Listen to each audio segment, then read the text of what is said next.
Welcome to our Night of Hope. I'm Judy Burr, the Executive Director of Project Hope for the Homeless. Thank you so much for joining us to hear a little more about how we empower our guests with hope. We've had quite a year. Who would have ever guessed that we would be in a world pandemic when 2020 began? Our 4 programs learned to adapt very quickly to maintain a safe refuge for the men, women, and children that we serve. We did 3 things thanks to you and Northeast Ohio partnerships to accomplish that.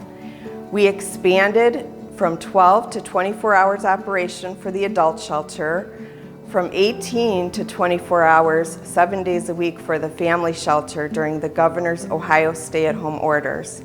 We remained open several weeks beyond this time when businesses, schools, restaurants, churches, and other providers were closed. We also, secondly, decongregated the shelter by opening up a hotel program nearby so that we only had to have 30 people in here as opposed to 50 in the facility.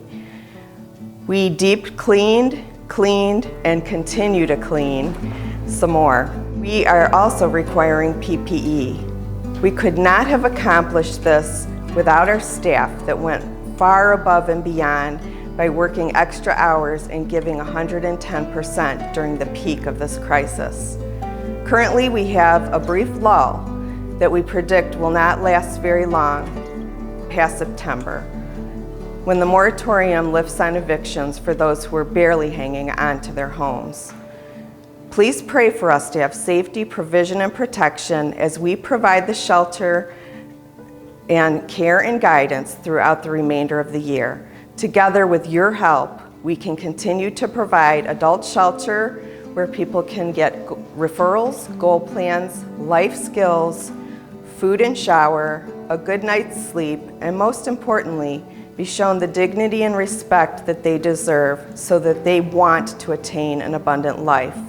In 2019, 88% of our overall guests attained a positive transition.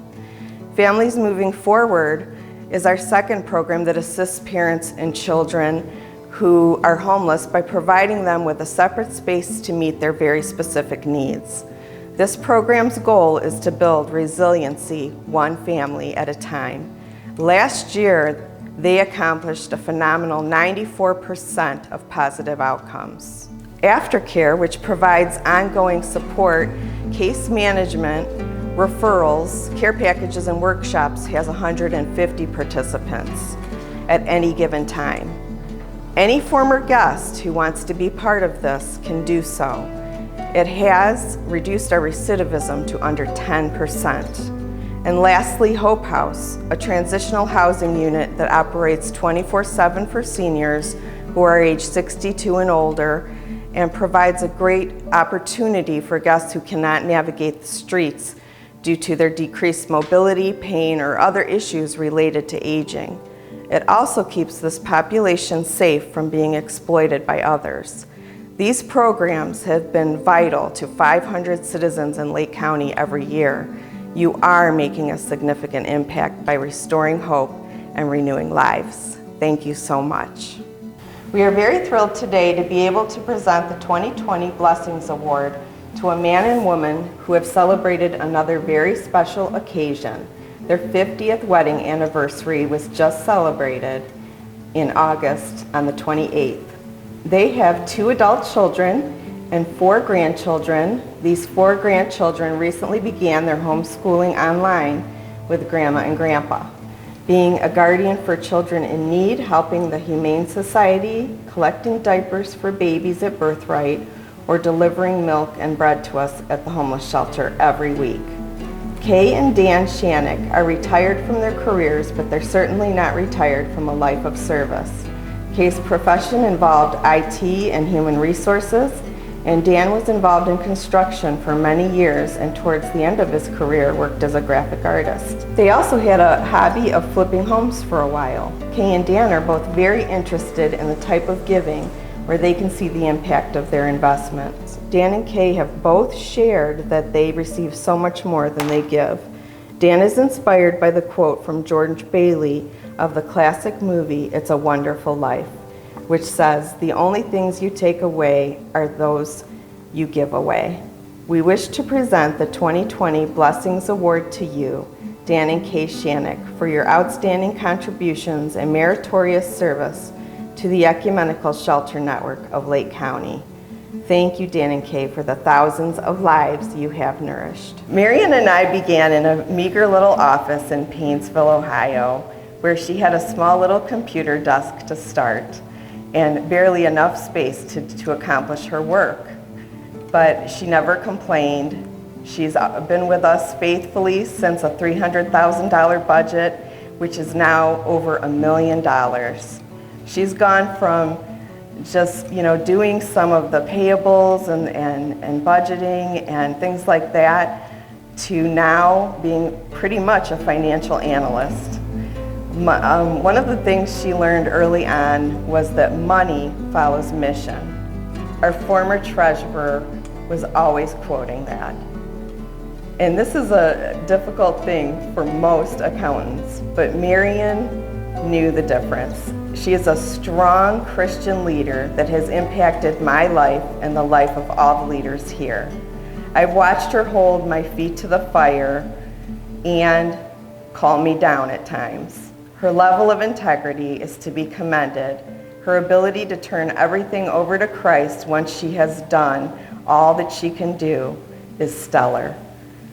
On behalf of the Ecumenical Shelter Network of Lake County, I'd like to congratulate you for 20 years of faithful service. Thank you, Judy. God bless you. Thank you, Judy. I would just like to say thank you to Judy and the Board of Trustees for always having the commitment of the agency, Project Hope for the Homeless.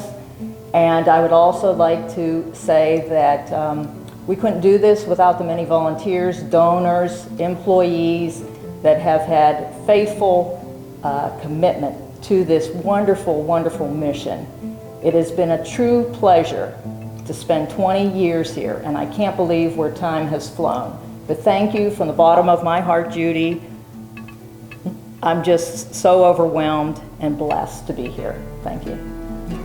And now I'd like to introduce a great friend of Project Hope for the Homeless, Pastor Shane Nanny of First Presbyterian Church of Willoughby, who has been a great friend of the homeless and a wonderful supporter to us and our cause. Hello, my name is Reverend Shane Nanny. I'm the pastor at First Presbyterian Church in Willoughby, Ohio. When I was a child, I was homeless. We lived as a family on the streets. I know firsthand the difficulty that many children face when they cannot have friends over because they don't have a home.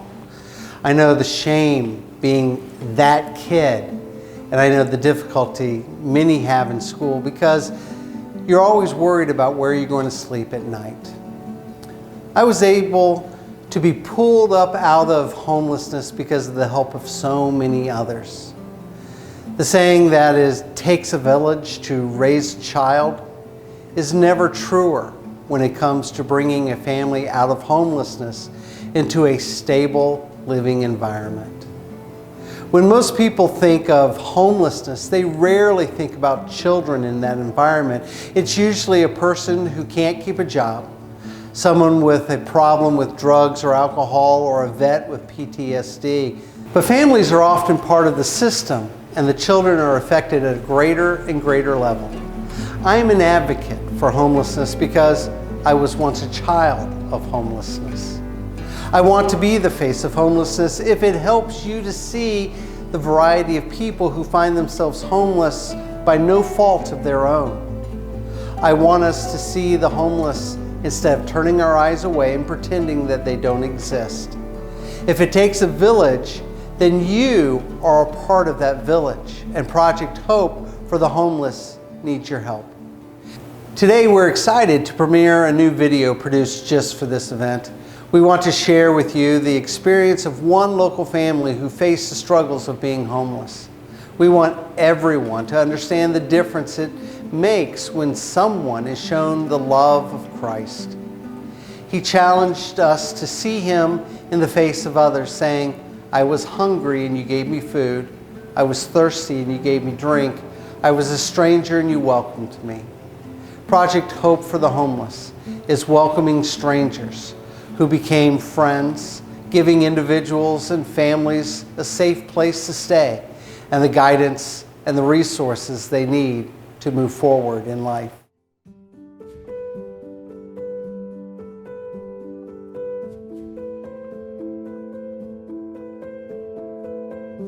I was a stay-at-home mom for 10 years. My husband's income was able to take care of us when we lived in Cleveland, but we moved here to Painesville, Ohio, and the rent was much higher. It was okay in the beginning, but we kind of struggled to meet the need of the rent and all of the bills. Being evicted from our home, it was devastating. We lost a lot, a whole household full of furniture and storage. Vehicle was repossessed. It was embarrassing too at the same time. My worst fears were having my children taken away from me, having to sleep on the street or in our van, and my husband and I, really, if we were going to be able to go through this together or if we would have to split. My husband did not come because he was working in Cleveland, and so there was a place on his job where they could sleep, and we also had friends in Cleveland where he would stay. I knew I would have to bring my kids to a shelter, but on the inside of me I had a peace for myself. But I was just devastating on, how would the kids react and how would they feel and what would their experience be at their age coming to a shelter.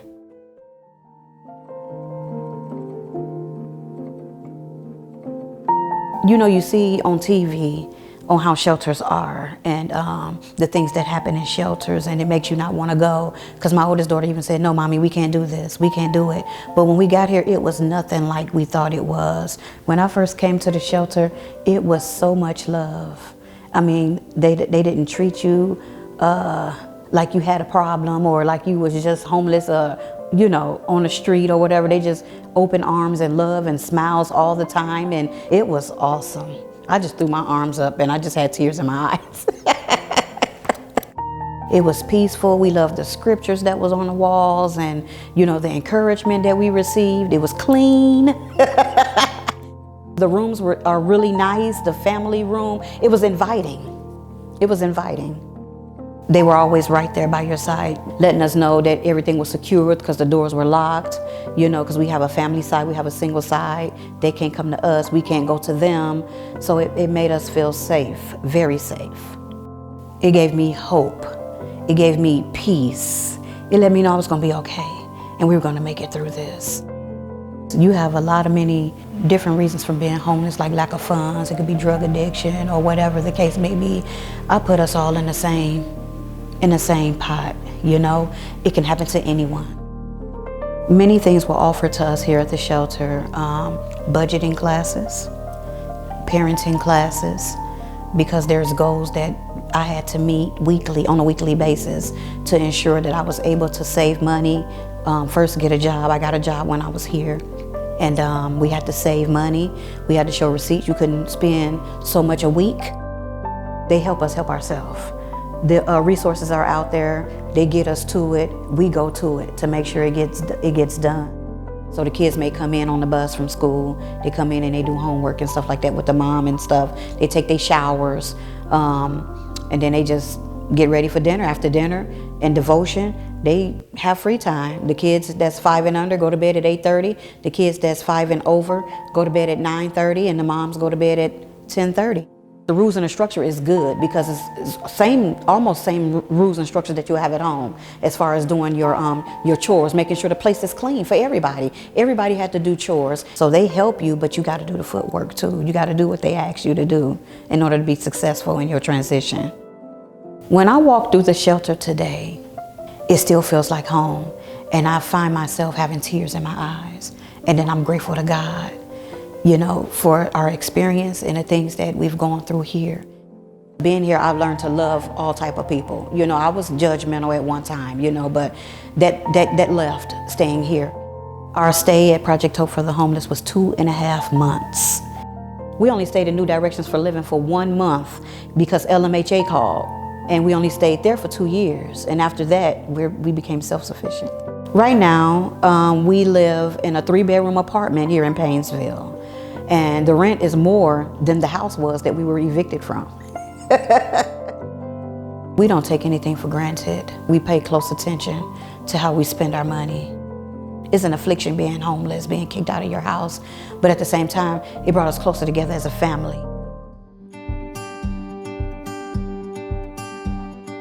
It's faith-based. You know, we don't force religion on anybody, you know, but some come in with the knowledge of God. It's important to have God in your life when you're going through this situation, any situation, because in God you'll find peace. But with God, there's hope, and He gives you that strength, you know, and that peace that surpasseth all understanding. Everything is donated.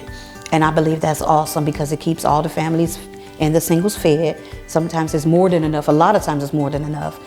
We have people who donate shampoo and shower gel. Those are things we need. They donate clothes. Those are things that some people come in, they only have what they have on. Anything that they donate that we can use, it's a blessing and it's needed. Monetary gifts are also important, as well as donating clothes and, you know, toiletries and things like that, because it costs $43 a night for one to stay here. When you're homeless, hope is so important, because if you think of a person that's homeless, they're hopeless. They feel lost. They feel like they might be like this forever. But to have that hope is to see the light at the end of the tunnel. I tell people that I see, call 211. That's the first step. Call 211 and reserve your bed, you know, and they'll let you know what you got to do to get in. And when I see other people, I'm like, baby, you should go to Project Hope for the Homeless. I'm just grateful for the love and the help and the encouragement that we received while we were here. When I walk through the doors of my home now, I'm like, wow, I'm home. We did it. We made it.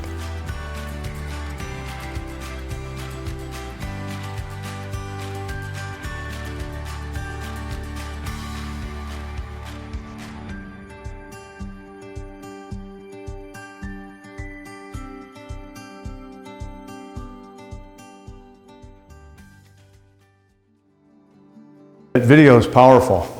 It really brings to life the story behind our mission and the people like Rosa Reese, whose lives are forever changed by receiving help here at Project Hope for the Homeless. Good evening. I'm Tom Park, chairperson of the Ecumenical Shelter Network of Lake County. We're grateful you're able to spend time with us hearing the ways we fulfill the mission here. And that mission is to compassionately and respectfully empower men, women, and children with hope who are homeless by providing them with emergency and transitional shelter, care, and guidance, together with the community.